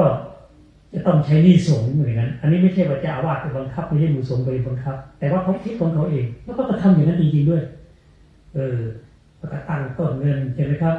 ขึ้นมาคนนี้มี5 บาท10 บาทมี100มีเท่าไหร่ทำไปตามกำลังแล้วเอาไปถวายให้กับเจ้าสำนักเจ้าอาวาสเพื่อจะได้ใช้สอยต่อไปนี่เราก็ได้ทำที่ดีที่งามแต่ภาคหลังนี่ผมก็ตันหิดเหมือนกันผมได้ยินมาในลักษณะว่าบรรดาบุคคลที่เป็นพระลูกกรรมทั้งหลายเนี่ยโอ้ยวัดนี่ไงมันบทถวายซ่องเว้ยวะนะที่มันบทถวายซ่องที่มันขี่ทีไปนู่นเลยอย่าไปพูดให้ใครได้ยินนะครับเรื่องนี้ถ้าท่านคิดไว้ในใจถ้าพูดแล้วเดี๋ยวมันจะเสียท่าพระนะจะเป็นคนที่แสดงออกถึงความเป็นผู้มากๆอยากได้จนเกินประมาณจนคุมตัวเองไม่อยู่จนพูดเรื่องนี้ออกมาให้คนได้ยินเนี่ยมันเสียฟอร์มพระนะผมว่านะแง่นบ่ละครับลองคิดบนดีๆด้วยหลวงพี่จริงมันเป็นอย่างนั้นหลวงพี่จริงจะเป็นบทถวายซ่องมานะโอ้ยคนมาดูแลเฮาก็ดีไปแห้งแล้วคนให้เฮาอยู่เฮาพึ่งพาอาศัยเนี่ยคนนี้เพิ่นก็สิถวายไปถ้าเพิ่นบ่มีน้อยเพิ่นก็สิถวายน้อยถือบ่มีมันก็พอเพิ่นจะบ่ได้ถวายก็อย่าไปจมท้อแม่นบ่ล่ะหรือว่าจังได๋ไปลองไปจัดงานเอาเองเด้อต้องไปจัดงานบริวารเหรอความคิดตรงนี้จะมีมั้ยนี่แหละครับผมว่ามันก็ไม่ควรที่จะไปอะไรขนาดนั้นยิ่งเป็นในยุคปัจจุบันใช่ไหมครับโอ้ ตั้งแต่มีเรื่องมีเล่าอย่างต่างๆการบ้านการเมืองกับสงบเศรษฐกิจกับพอดีมาจากอันใดเป็นอันใดกันนี่เรื่องของพระสงฆ์องค์เจ้าเฮาก่อนหน้านี้ก็มีปัญหาโยมผู้ที่เขาศรัทธาที่บ่มั่นคงกับเป็นอื่นไปทุกคนมีศรัทธารักพระรักศาสนาก็ยังอยู่ก็มีแต่คนส่วนหนึ่งที่เป็นมิจฉาทิฏฐิเล่นจนมุนอุยปุยเย็นก็มีประจันสันเท่ากับอยู่แบบง่ายๆอยู่แบบแบบนี้ก็ดีแล้วเพราะว่าโดยปกติแล้วนะครับอันนี้พูดเป็นการพูดเพื่อที่จะให้พระรุ่นใหม่ๆนะครับว่าท่านมาเข้ากรรมท่านก็รู้อยู่แล้วใช่ไหมครับท่านจะมาเข้ากรรมท่านก็รู้อยู่แล้วว่าท่านจะมาประพฤติปฏิบัติค่ารถค่าเรือสมมติในยุคนี้มีการใช้ค่ารถค่าเรือน้ำมันท่านก็ต้องรู้อยู่แล้วว่าท่านมีปัจจัยอยู่กี่บาทอยู่ในถุงของท่านนะที่ท่านจะมามีต้องใช้เท่าไหร่แล้วก็กลับไปจะต้องใช้อะไรบ้างท่านก็ต้องรู้สำรองแผนมาแล้วพระเถระท่านไม่มีปัญหาหรอกเรื่องนี้ท่านวางแผนแล้วไม่ใช่ไปหวังหน้ามาบ่อหน้าอย่างเดียวเพราะถ้าอย่างนั้นแล้วเดี๋ยวมันก็เรื่องอื่นต่างๆมาที่พูดนี้ไม่ได้หมายว่าสกัดกั้นลาภของท่านนะว่ามาตัดลาภกันด้วยวิธีบ้างแต่มันมีประเภทหนึ่งเนี่ยผมก็เห็นเลยในงานกฐินที่บ้านถือเท่าถือผมนี่แหละผมอยู่นี่แหละผมมองว่าสู้มือดีมากเลยทั้งไหนเนาะแต่ว่าเบิ้ลถวายแต่ถวายอยู่แล้วแต่ก็ขึ้นออกมาสู้มือดีมากเลยทั้งไหนนะมีอยู่ครั้งหนึ่งเนาะหลายปีละ2-3 ปีถามในที่มาจากวัดไตรสิกขามีชิ้นหน่อยว่ามูพระคือเบริมาต้องการที่พระพันมาก่อนสำหรับคนอยู่วัดไตรสิกขาวัดหลวงพ่อสมพงษ์นะเป็นมาซอยบุญงานกฐินอยู่วัดผมเป็นพระพันมาก่อนคือเบริมาต้องการเหมือนกันนะพระได้มาอาจารย์เหมือนกันกับพระวัดไตรสิกขาเราวันหนึ่งคนบอกผมอยู่วัดไตรสิกขาครับคนว่าผมมีดอกคนว่าถ้าวัดไตรสิกขาผมมีดอกคนว่าก่อนหน้านี้ผมเพิ่งไปวัดไตรสิกขามาเมื่ออาทิตย์ก่อนนะเพิ่งไปผมมีดอกอาจารย์คนว่าเหมือนพระที่ตัวนี้มาประมาณนี้เพิ่งจะมาหาแสวงหาโดยสิครับมาแสวงหาปัจจัยหาเงินหาทองหาอย่างนี้ประเภทนี้มันก็มีเห็นไหมฮะแล้วถ้ามันมีแบบนี้ก็ถือว่าเป็นการมีที่ค่อนข้างจะออกหน้าออกตาเรื่องการแสวงหาอยู่แต่มูลห้ามันบ่เป็นผู้ที่ไปแสวงหาไว้นั่นมาประพฤติปฏิบัติทำแต่ถ้าเป็นทำบุญก็ถือว่าทำบุญถ้าเป็นบุญนี่ก็ถือว่าบุญนี่แต่ถ้าซอยเลยจะพร้อมซอยเลยจะพร้อมอย่าไปหากลับไปจมนะที่ผมบอกวันไหนเข้ามาจริงๆเลยไปบอกว่ามาองค์นี้มาคัดหลับปากกันนอกเลยว่ามาคัดหลับกันเมียนกันที่ไม่ใช่อย่างนั้นผมหมายถึงอย่างนี้แหละครับนี่ก็แต่ก่อนก็เป็นอย่างนั้นเอาทีนี้ย้อนกลับมาหาที่เก่านะครับที่เก่าที่ผมสื่อเอาไว้เวลามันจะหมดสักวันจะปองเรื่องอย่างไปเลยนะว่าท่านได้เนื้อก็ได้น้ำกินตอนไปน้ำกินน้ำไปน้ำพูดถึงว่าก็ธรรมดาของกิริยาอาการทั้งหลายทางกายก็ดีทางวาจาก็ดีย่อมจะเป็นของที่ปรากฏส่วนมโนกรรมคือความคิดเป็นของไม่ปรากฏคำพูดนี้เป็นคำพูดของนักพจน์ในสมัยโบราณก่อนที่พระพุทธเจ้าจะมาตรัสรู้นะคำพูดที่ผมพูดเมื่อกี้ก็คือบรรดานักพจน์ทั้งหลายผู้ที่เขาไปประพฤติปฏิบัติธรรม 10,000 คนบนเป็นธรรมดาได้อันนึงเท่านี้ในหลัก10แต่นั้นหลักหมื่นบรรดาพวกนักพจน์เหล่านั้นไปปฏิบัติธรรมอยู่ที่ตรงหนึ่งบริเวณปัจจุบันก็คือบริเวณอุรุเวลาเสนานิคมนะเนี่ยท่านอาจารย์หลวงพี่จริงนั่งอยู่แถว2เลยองค์แรกไปอยู่วัดไทยพุทธคยานนะเด็กของวัดไทยพุทธคยานนั่นไม่ใช่ธรรมดานะวัดใหญ่วัดถ้าเป็นบ้านเราเรียกว่าในขั้นวัดหลวงนะอยู่ที่นั่นนะท่านหลวงพี่จริงไปอยู่หลวงพี่จริงท่านเป็นหลานของท่านเจ้าคุณพระราชวิมลโมลีหรือหลวงพ่อมานพปิยศีโลที่ท่านมรณภาพไปเป็นหลานนั่นเนี่ยหลานแท้ๆเลยเป็นหลานตัวปลอมนี่ก็มีเชื่ออย่างเงี้ยเป็นกรรมเป็นนักบวชก็ไปอยู่ที่นั่น เอาที่นักพจน์เหล่านั้นไปปฏิบัติอยู่ที่ตำบลอุรุเวลาเสนานิคมริมฝั่งแม่น้ำเนรัญชดาใครเคยไปอินเดียผมพูดอย่างนี้มองออกเลยนะครับรับตาก็เจ๋งจันปานหมดแล้วครับผมก็ไปอินเดียมา17 ปียังไม่ได้ไปปีที่แล้วนี่ตอนนี้คิดอยากจะไปแต่อินเดียนะผมคิดอยากจะไปเป็นเมืองพุทธเจ้านะไม่รู้เป็นไรหลับตาบางทีก็ฝันเห็นแต่ต้นโพฝันเห็นแต่เจดีย์ฝันเห็นเป็นเมืองอินเดียนะตรงไหนเคยไปเกิดเป็นคนแขกบ้าเลยว่านะเกิดอยู่นั่นตายอยู่นั่นมาเกิดอยู่ในเมืองไทยนี่บุญในการนั้นเด็กมาเกิดอยู่เมืองไทยมันเลยคือเห็นเป็นเมืองแขกฝันกับฝันเห็นเลยเป็นเจสันเลยนี่มันอยู่ในมโนสำนึกที่พอสมควรอยู่ที่ว่าเมื่ออาทิตย์ที่แล้วฝันเห็นว่าตัวเองไปอยู่ที่ตลาดอยู่หน้าพุทธกยานั่นน่ะที่เขาขายของ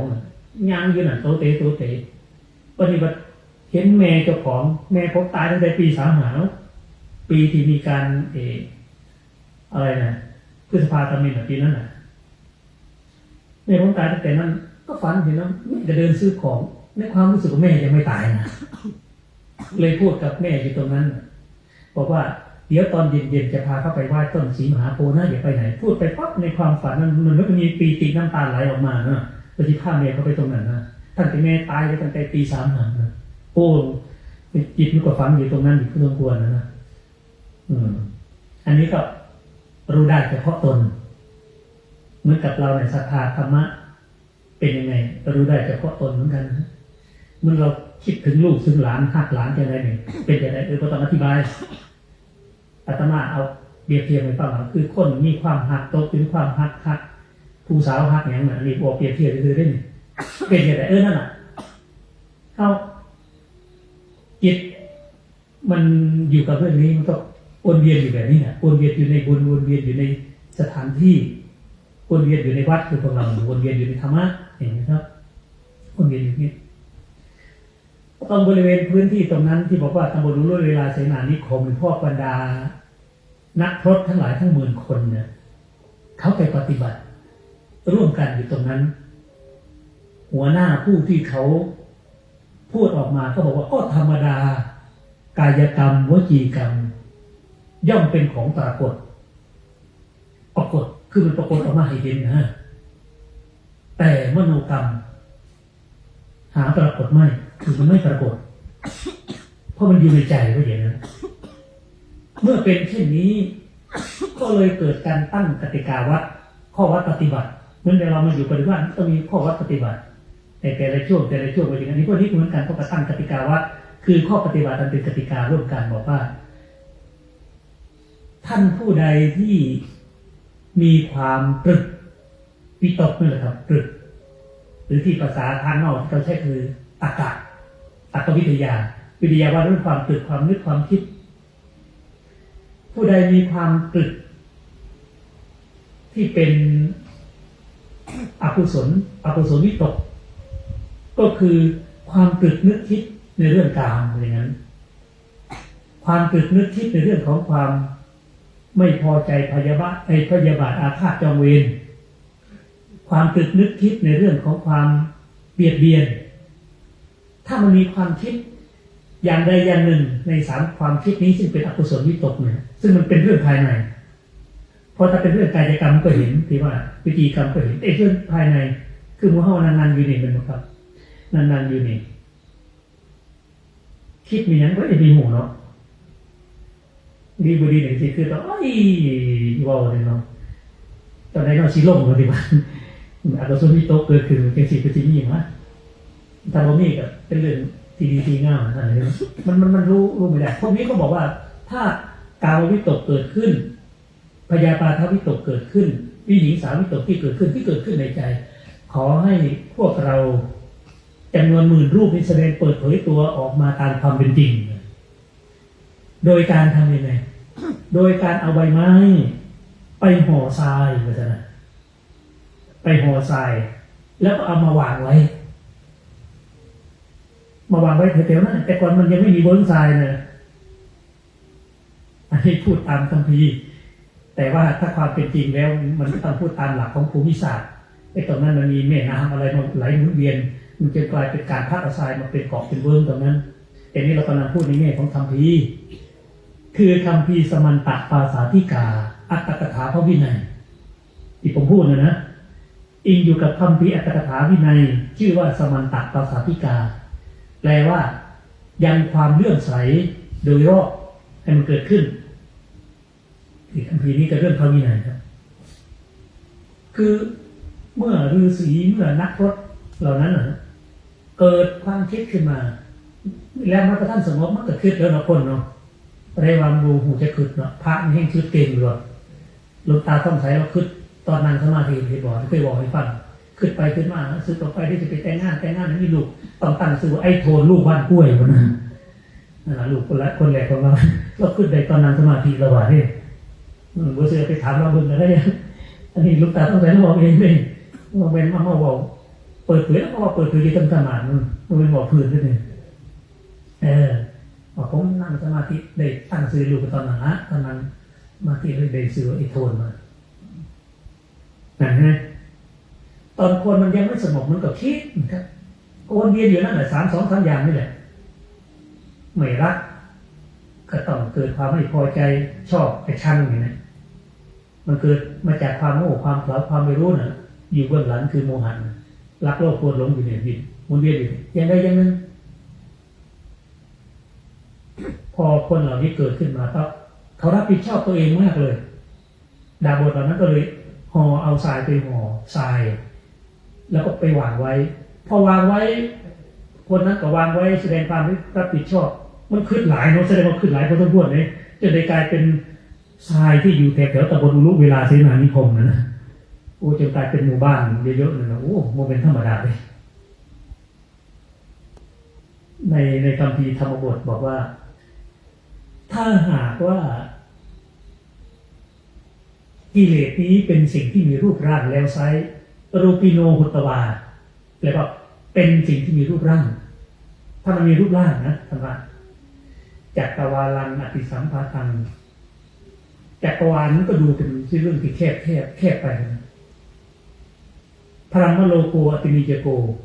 พรหมโลกที่ว่ามันสูงแคบอยู่มองไหนมันก็ดูจะต่ำมันหน่อยถ้าเอากิเลสมันเป็นก้อนเป็นมากองไว้นะป้านนั้นมันจิตรวมทับตายมาพ่นนะมันหลายแห่งคนนะอันนี้พวกนี้คือกันนะเอามาห่อพักวางไว้กลายเป็นอะไรกลายเป็นเวิ้งทรายตรงนั้นอันนี้วางไว้อย่างนั้นในคัมภีร์แต่ต่อมาในภายหลังนี้ก็คือว่าเมื่อมันมากๆเข้าดาบทเหล่านั้นก็เลยมาก่อเจดีย์ทรายเป็นที่เคารพนี่ไงที่มาอันมูเฮาในเวลาเฮ็ดบุญสงกรานต์ด้วยมั้งเฮ็ดบุญสงกรานต์ที่บอกก่อเจดีย์ทรายก่ออยู่นี่ในสุนีเฮ็ดมาก่อนนั้นท่านก็เอาไปเป็นข้อมูลได้เวลาไปเทศนะไม่ใช่มั่วๆนะก็เอาคนนี้ไปเล่าไปประกอบได้ให้โยมฟังโยมบอกต้องเตือนโยมเขาเดี๋ยวนี้โยมระวังดีๆเลยโยมเดี๋ยวนี้ก็ฉลาดเลยอีกอย่างหนึ่งก็คือบอกมั่วๆคนไหนเนี่ยเขาเช็คข้อมูลเท่านั้นนะเพราะเดี๋ยวนี้มันเช็คข้อมูลได้เลยครับปฏิวัติอยู่ในคัมภีร์นั่นคัมภีร์นั่นเล่มพระไตรปิฎกนั่นเล่มตัวนี้มันไปเพาะเบิ่งหัวมีอีดีก็ต้องออกไปเข้ามาอ่านนั่นอ่านอยู่ไปเพาะเบิ่งโบเห็นนี่ไปใช่ป่ะบางทีเข้ากับมั่วนี่ก็มีเลยอันพระมั่วนี่ก็ได้มั่วมันดูดีนะพระพุทธเจ้าตัดไว้อย่างนี้หมดนะในพระคัมภีร์พระไตรปิฎกเล่มที่18ก็ได้เราก็บอกไปมั่วของเราเนี่ยจักเมียนโบเมียนนะแต่คนมั่วก็มีอยู่แล้วคนศึกษาดีคนจำเนี่ยดีเด่นก็มีแต่อย่าไปมั่วไปแต่ว่าอย่าไปมั่วการสั่นคนจะให้เขาเลี่ยนอย่างนี้บ่นะเลี่ยนเป็นยังเลี่ยนวิธีการเขียนกระทู้ไงครับ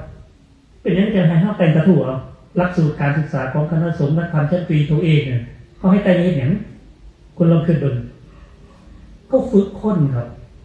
ฝึกคนให้รู้จักวิธีการเทศวิธีการแสดงธรรมวิธีการสอนที่มันเป็นระบบที่อิงอยู่กับเรื่องของหลักนะครับเขาจึงตั้งอุเทศคือหัวข้อไว้นี่ขึ้นมาปั๊บเริ่มต้นมันก็อารัมภบทไปทีเดียวปัจนี้จักบรรยายขยายความตามอย่างที่ว่าไปนะนี่สูตรเลยแหละนะครับดำเนินความตามวรรคบาลีหรือเขียนอธิบายไป แล้วก็อย่าไปอ้างคัมภีร์ตอนที่จะเชื่อมเข้าไปอีกอ้างคัมภีร์พระไตรปิฎกคัมภีร์ไหนที่มีทางพุทธศาสนานั่นนะอ้างไปให้มีที่มาที่ไปแล้วก็มีภาษิตมีอ้างอิงอยู่กับหลักธรรมคำสอนทางพุทธศาสนาน่ะมันเป็นมั่วๆเป็นวันนั้นมันเป็นอย่างนั้นแหละเขาก็ให้เราเรียนกระทู้ยกระดับเป็นโทเอกไปนี่แล้วยกระดับเรื่องของการเขาเรียกว่าหลักความรู้เพิ่มขึ้นตัวนั้นด้วยเห็นไหมทีนี้พวกที่ไปสร้างไอ้ก่อเจดีย์ทรายตรงนั้นพวกนั้นเคารพเพราะยังไม่มีพระเจ้าเกิดขึ้นในยุคนั้นเขาก็ทำอย่างนั้นเพราะเคารพเขาก็บูชามันกลายเป็นเวิร์กตรงตำบลอุลุเวลาเสนานิคมไปอย่างนั้นนี่คือจิตใจก็เป็นเรื่องที่รู้ได้โดยยากนั่นแหละแต่เบื้องต้นก็คือเอาเรื่องศีลก่อนครับศีลก็คือการประพฤติปฏิบัติกายวาจาดีมีงานดีที่เรามาเนี่ยก็เป็นที่ตั้งของความเลื่อมใสแล้วก็เกื้อกูลต่อเรื่องของสมาธิเป็นอย่างในพระไตรปิฎกไปเล่มที่เท่าไหร่ครับในเล่มที่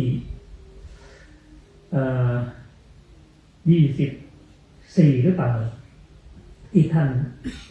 พูดเกี่ยวกับเรื่องของศีลที่ว่าศีลเนี่ยศีลที่เป็นกุศลศีลเนี่ยก็ทำให้เกิดอะไรก็ทำให้เกิดความปีติไม่ใช่ทำให้เกิดความไม่เดือดเนื้อร้อนใจไม่เดือดเนื้อร้อนใจเมื่อมันมีวิปฏิสารก็คือมันเกิดสิ่งที่เรียกว่าปีติเลยเนี่ยความอิ่มอกอิ่มใจปัสสัทธิก็คือความสงบระงับเดือดเนื้อเดือดร้อนกายเดือดร้อนใจมันไม่เกิดขึ้นความทุรนทรกวายมันไม่เกิดขึ้นความตำหนิติเตียนตัวเองมันไม่เกิดขึ้นใจมันก็เบาก็สบายเนี่ยมันก็จะส่งไปหาโน่นนะไปหาอะไรในท่านบอกว่าเกิดความสุขเนี่ยเมื่อเกิดความสุขแล้วในความสุขมาจากศีลที่ว่ากุศลศีลท่านก็ได้ตัดตรงนั้นเนี่ยต่อไปว่าสุขิโนจิตตังสมาธิยติก็คือเมื่อเกิดความสุขแล้วความสุขที่เกิดจากความไม่เดือดร้อนใจเกิดจากศีลเนี่ยมันก็จะทำให้ไปสู่สมาธินี่เกิดสมาธิสมมติว่าถ้าบกพร่องในตรงนี้เพื่อนกันให้เขาปรงอาบัติเนาะเอาพิษเท่ากับเขากรรมเพื่อการกระบวนการนั้นไปอย่างนั้นคือวิธีการนี่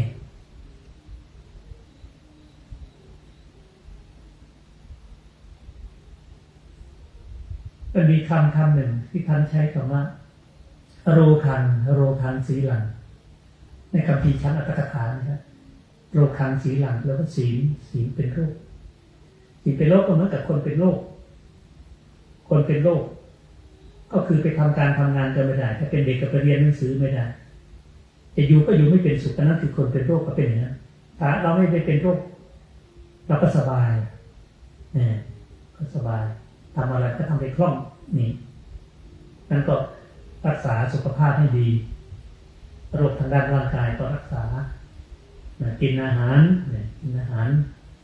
ที่มีประโยชน์กินอาหารที่มีประโยชน์ต่อร่างกายกินอะไรนะเองเข้าไปในกินของหยาบโมเนมักกินลาบโมเนมักกินเนื้อ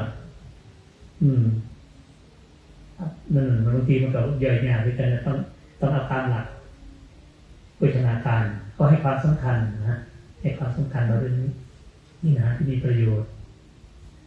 หรือบางทีก็ตามหลักที่บอกว่าอะไรนะที่เขาพูดว่าหลัก4 สใช่ไหมหรือ5 สผมก็ไม่ค่อยจำที่เขาพูดกันพวกหมอไปสอบบอกอสมสอบนะก็คือหลักไม่ใช่4 สเลยโอ้ยหลัก5ไม่ใช่สเช่นการอาหารการกินอาหารอะไรอย่างการออกกำลังกายอย่างนี้การออกกำลังกายการบริหารกายเนี่ยบางคนออกลุกไปวิ่งออกกำลังกายบางคนไปเต้นแอโรบิกแดนซ์พวกนั้นมองในแง่ดีก็พอมีประโยชน์อยู่หรอกมวนไปนั่งกันนะเต้นไปนั่งกันเอ็กซ์เซอร์ไซส์นี่แต่ถ้าเป็นพระนะทำยังไงมันเป็นพระเฮ้าหรือยังไงเตะตะกร้อหรือยังไงเป็นพระเฮ้ากับออกกำลังกายกับไปเดินบิณฑบาตนั่นออกกำลังกายได้หนึ่งดินยางไปนะออกกำลังกายหรือว่าแบบกวาด ล่างวัดกี่เนี่ย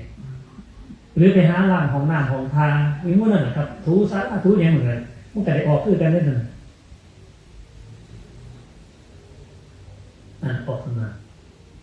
นี่พูดถึงเรื่องกำลังภายนอกครับนอกจากนั้นก็คืออะไรก็คืออารมณ์ใช่ไหมรักษาอารมณ์เราว่าให้มันดีอย่าให้มันมีสิ่งที่เป็นอารมณ์ที่ไม่ดีเกิดขึ้นแบบบ่อยๆพอมันเกิดขึ้นมาก็ต้องหาวิธีหลักนี่นะนี่แล้วอะไรอีกจำไม่หมดนะไปหาเอาเองนั่นแหละครับคือร่างกายในส่วนของร่างกายแต่ถ้าเป็นเรื่องที่พระพุทธเจ้าพระองค์ตรัสจริงๆมีอยู่ในพระคัมภีร์บอกว่าทำให้อายุยืนเนี่ยมันก็มีอยู่ในพระไตรปิฎกท่านพูดเอาไว้เช่นบอกว่าในเรื่องของการบริโภคอาหารบางทีมันไม่แสลงต่อโรคบริโภคแต่พอดีอย่างเงี้ยนอกจากนั้นการรักษาศีลกับพุทธพรหมจรรย์เหล่านี้แหละครับที่บอกว่าทำให้คนอายุยืนเนี่ยมันเป็นอยู่ในหลักที่เรากำลังพูดกันอยู่นี่แหละเพียงแต่ว่าจะเอาแง่ใดแง่หนึ่งมาพูดกันเท่านั้น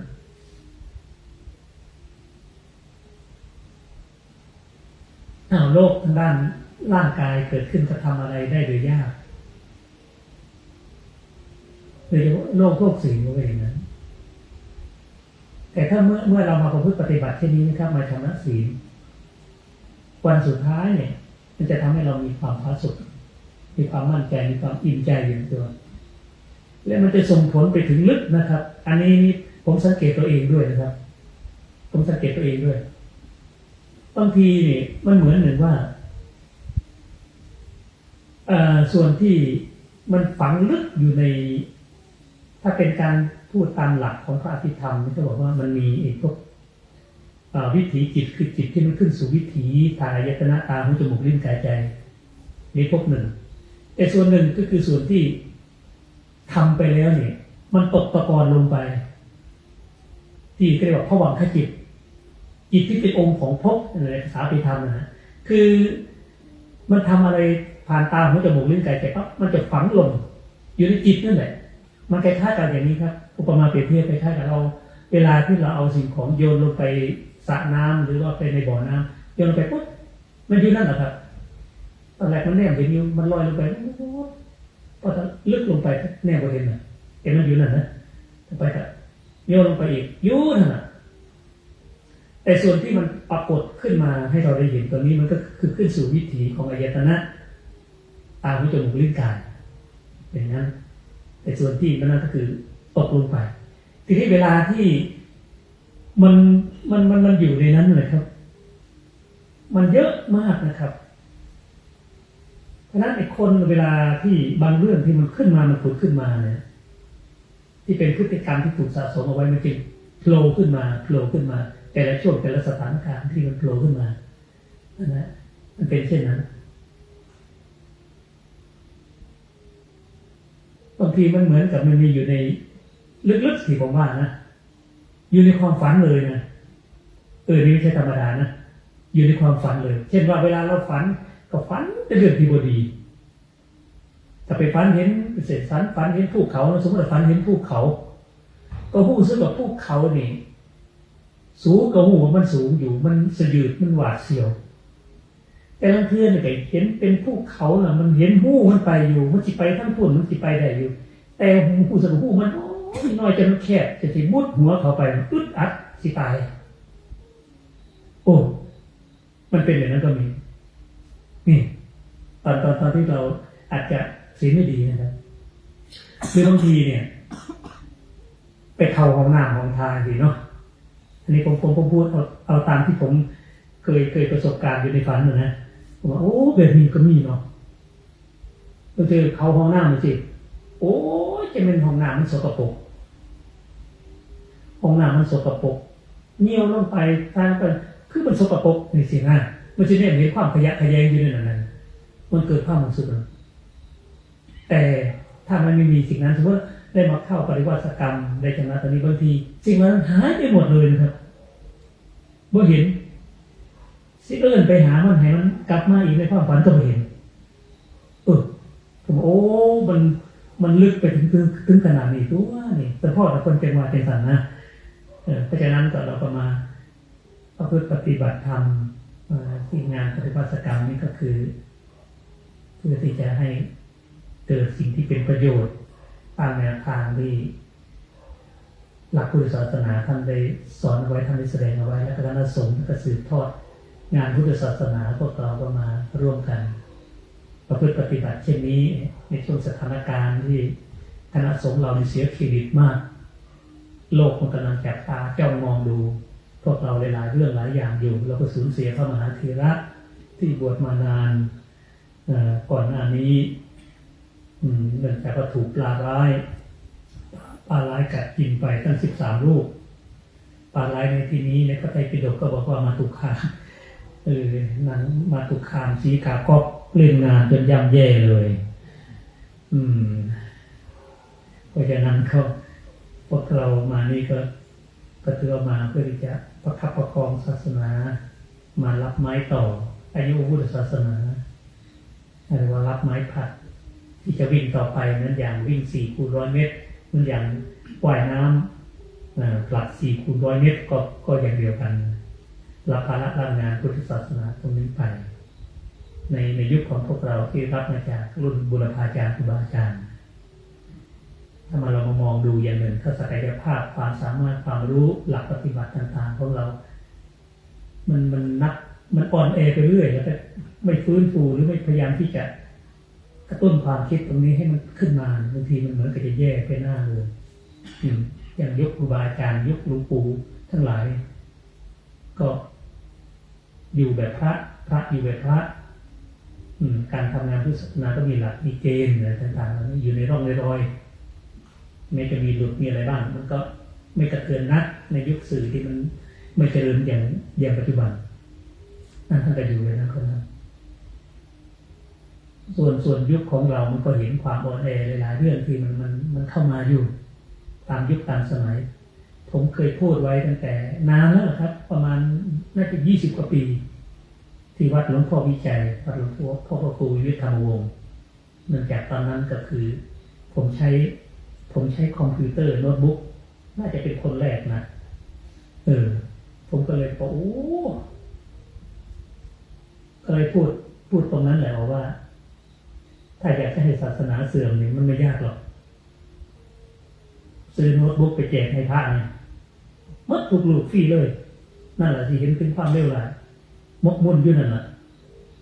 สวดมนต์กติอ่อนแอลงอิทธิการอ่อนมุ่นศึกษาธรรมอิทธิการอีกประพฤติปฏิบัติข้อวัดต่างๆแต่ที่อ่อนแอลงที่มกมุ่นอยู่นั่นแหละความอ่อนแอก็จะเกิดขึ้นก็พูดไปเพราะว่ามันเห็นไงเพราะว่าเราได้ใช้สิ่งนี้มาก่อนเลยเห็นมันก็มีทั้งคุณมันก็โทษมาเหมือนกันนะถ้าเป็นอย่างนี้มันกระจายไปหาลูกหาหลานเห็นไม่ลูกหลานของเราดีอ่อนแอไปเลยนั่นแหละก็ในยุคของพวกเราก็เห็นหลายๆเรื่องอยู่ที่ว่าอย่างเช่นพระเราเนี่ยสวดมนต์ก็ไม่ค่อยได้สวดมนต์ไม่ค่อยเก่งนี่แต่เป็นรุ่นก่อนๆก็สวดมนต์เก่งเลยครับก็มีปากกันทุกคนเลยล่ะแต่เป็นเดี๋ยวนี้ก็พวกสวดไม่ค่อยเก่งเป็นอย่างเอาเวลาไปเห็นอย่างเนาะลองคิดดูแต่เวลาเขาเป็นหมกหมดหรือเวลาเขาใส่เดียมในอื่น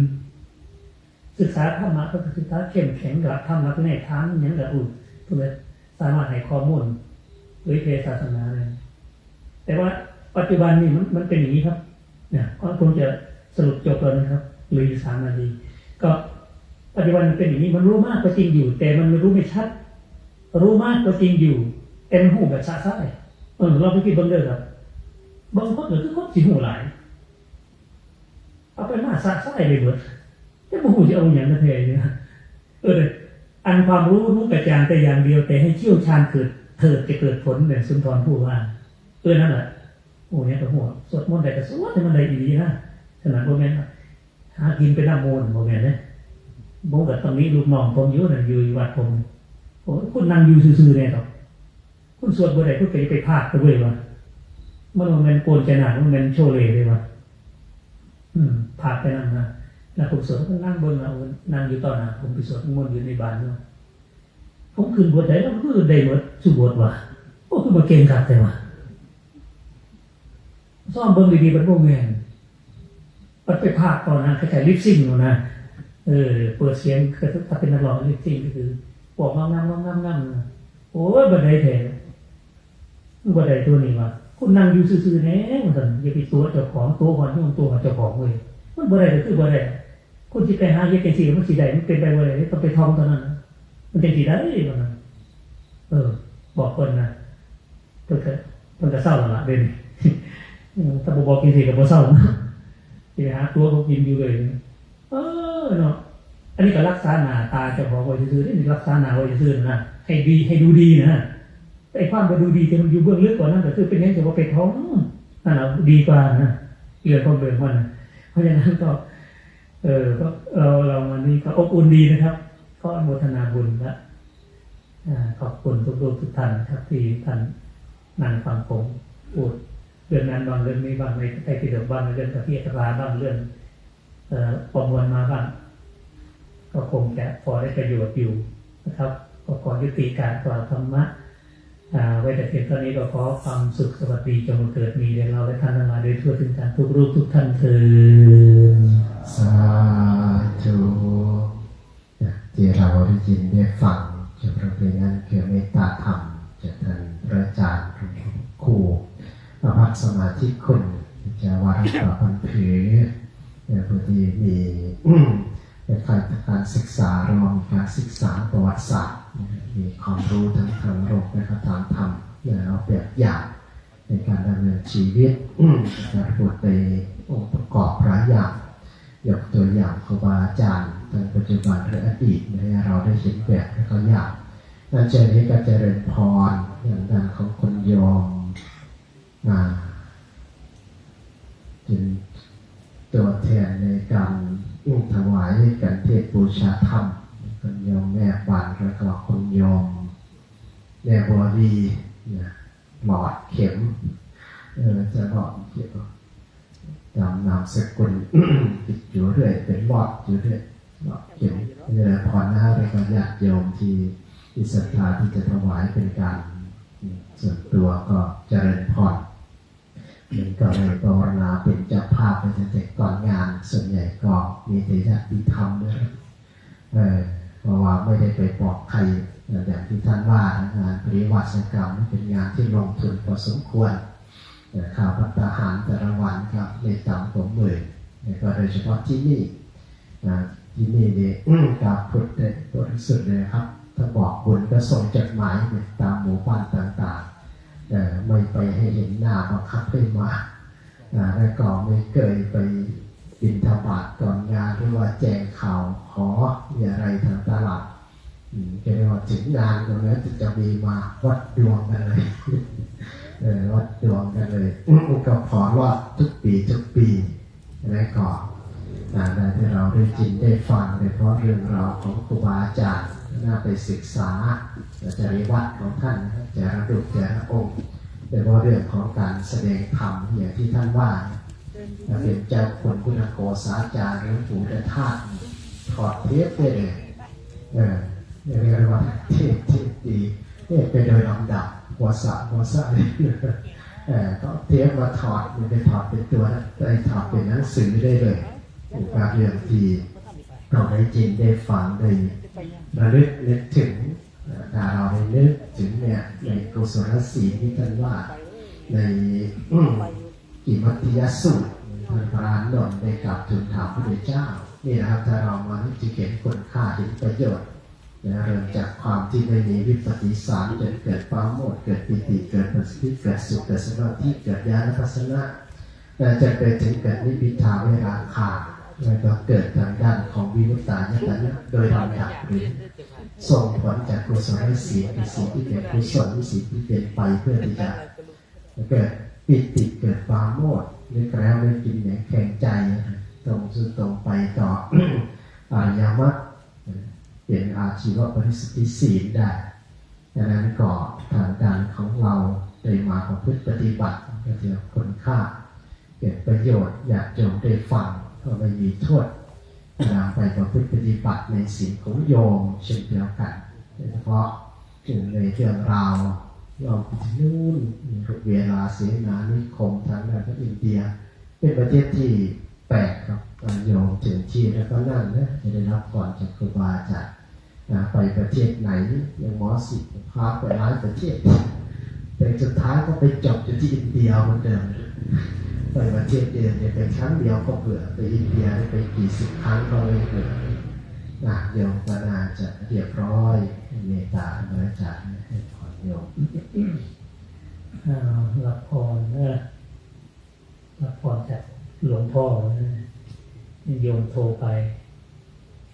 เรียกหลวงพ่อก็ดีเหมือนกันมันอบอุ่นดีเอิญหลวงพ่อเป็นถ้าเอิญอยู่ได้เนาะกระเทาเลย50 กว่าปี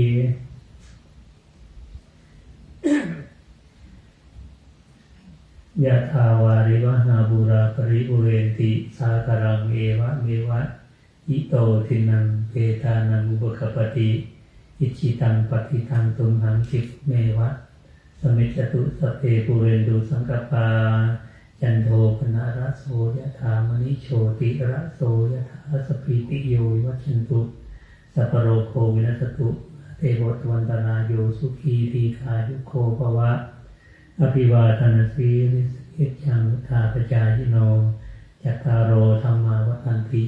อายุวันโนสุขังพลัง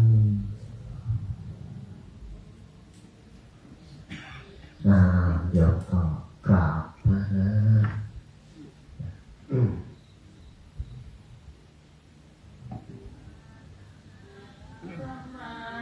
สัมพุทโธพุทธังภคะวันตังอภิวาเทสวากขาโตภะคะวะตาธัมโมธัมมังนะมาสันสุปฏิปันโนภะคะวะโตสาวกสังโฆสังฆังนะมา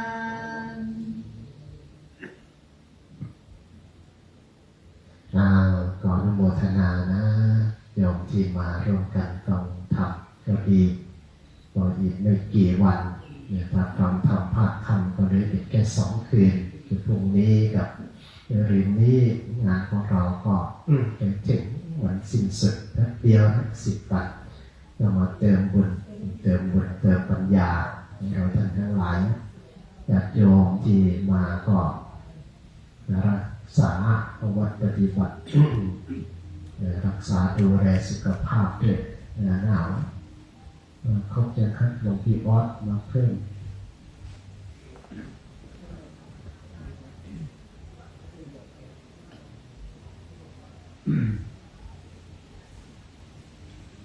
ลูกหลานก็ส่งข่าว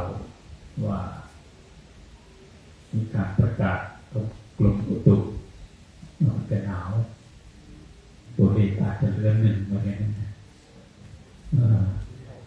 เลยบอกโอ้ก็ถือว่ารับรู้ไปทำอะไรมันไม่ได้ไปบ่นมันก็ไม่หายหนาวบ่นมานานแล้วโอ้เป็นยังไงหนาวตัวเศร้าหนาวจักเดือดหาผ้าห่มเมื่อคืนเนี่ยท่านหาอาจารย์โนภาสอาจารย์ตะกุปริยัติท่านก็มีตาเทียบเสร็จก็ถวายผ้าห่มไปมีผืนเดียวก็ได้ลูกเดียวถ้าลูกไหนอยากได้ก็มีร้านค้านะครับไอ้ลูกก็ไปไม่อย่างมาขายเรื่อยๆไอ้เพื่อนส่งอาจารย์ดีแต่พูดเดี๋ยวร้านค้าขายของไปพูดหน่อยพูดแต่อย่างนั้นนะไปดูจับได้มาตั้งแต่ทำงานตรงนี้มาก็นับค้างได้เลยที่จะไปดูร้านค้ามีความจำเป็นต้องไปเอาอะไรต่างๆก็เลยไม่ได้ตัวอื่นไปมีเวลามาพอสมควร พูดเรื่องงานบางอย่างก็ยังพอมีเวลาครับมีบอกเกิดวันที่28วันที่26ที่ผ่านมาในทางบุรีรัมย์งานในสายงานได้ทำโดยนิมนต์ให้ไปผมก็ไม่ได้ไปเมื่อเช้ามาจากป่ารบตักอ่านเป็นเหตุผลแต่ว่าเนื้อหาทำอย่างอื่นประนามบุรีออกมาไม่ได้พูดก็คือว่าไม่อะไรหรอกเป็นเรื่องที่เคยทำมาแบบนั้นมันเป็นแค่องค์ประกอบในการเล่าทำเฉยๆอันนี้จะรอละที่อาจารย์พระอนุจรที่ท่านตามประตูประพัดมาคนง่ายมากเลยว่าพยากรณ์คุกคนดูหมอกไม่ไปครับที่หมอกพร้อมแล้วครับ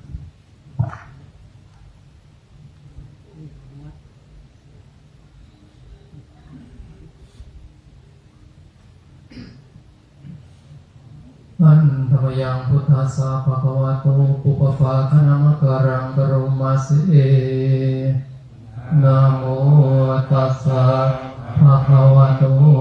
อะระหะโตสัมมาสัมพุทธัสสะนะโมตัสสะภะคะวะโตอะระหะโตสัมมาสัมพุทธัสสะนะโมตัสสะภะคะวะโตอะระหะโตสัมมาสัมพุทธัสสะมานะตังสมาธิยามิมานะตังสมาธิยามิ วัตตังสมาธิยามิ วัตตังสมาธิยามิ ทุติยัมปิ ทุติยัมปิ มานะตังสมาธิยามิ มานะตังสมาธิยามิ วัตตังสมาธิยามิ วัตตังสมาธิยามิ ตาติยัมปิ ตาติยัมปิ มานะตังสมาธิยามิ มานะตังสมาธิยามิ วัตตังสมาธิยามิ วัตตังสมาธิยามิ อะหังพันเต อาหังคันเต สัมภะหุลา ภาหุลา สังฆาทิเสสา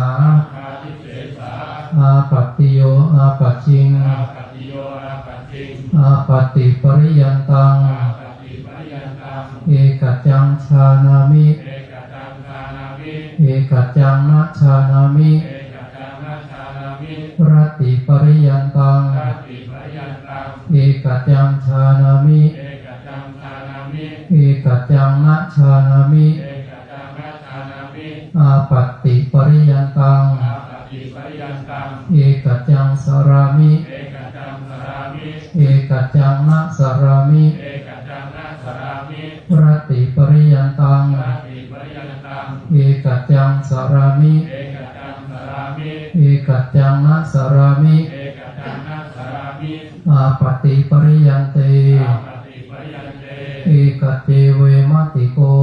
เอกเตเวมาติโก เอกัจเจนิพเพมติโก เอกเตนิเพมาติโก รัตติปริยันเต ทัตติปริยันเต เอกัจเจเวมติโก เอกเตเวมาติโก เอกัจเจนิพเพมติโก เอกเตนิเพมาติโก โสหังสังฆังตาสัง โสหังสังฆังตาสัง อาปตินัง อาปฏินัง สุทธังตะปริวาสังยาจิง ทัตตาปริวาสัญญาจริง ตัสเมสังโฆ เมสังโฆ ตาสังอาปตินัง ตาสังอาปฏินัง สุทธันตะปริวาสังอัฏฐาสิ สุตันตาปริวาสังฆาทาติ โสหังปริวุฒาปริวาโส โสหังปริวุตตาปริวาโส สังฆังตาสัง ทังตาสัง อาปตินัง อาปฏินัง จารตังมานตังยาจิง อารัตตังมานัตตังยาจิง ตัสเมสังโฆ เมสังโฆ ตาสังอาปตินัง ตาสังอาปฏินัง จารตังมานตังอัฏฐาสิ อารัตตังมานัตตังอาทาติ โสหังมานตังจารามิ โสหังมานัตตังจารามิ เวทยามหังพันเต เว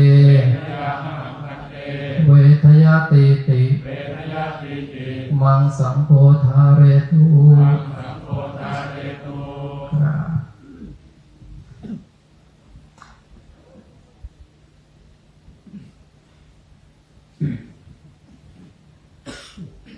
ก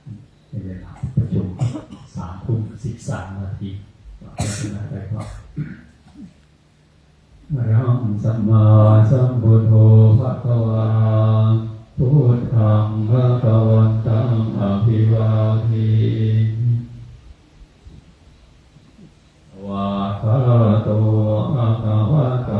นะโมธัมมังนัมมัสสามิปฏิปันโนภะคะวะโตสาวกสังโฆสังฆังนามามิ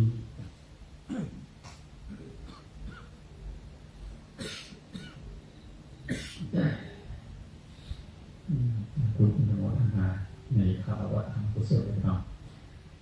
จะเกิดพวกงานนี้เป็นไปสามารถนำตัวคนไทยให้ประสบสารบรรลุมงคลผ่านดูการทุกข์นั้นคือ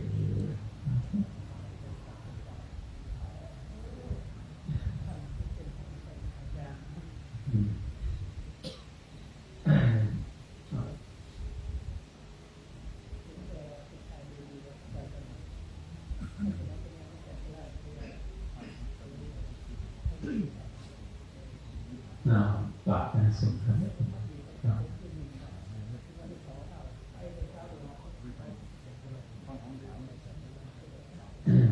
หนักผ้าครับผ้าสังขาตินี่เป็นผ้าที่เอาไว้ใช้ห่มซ้อนหน้าหนาว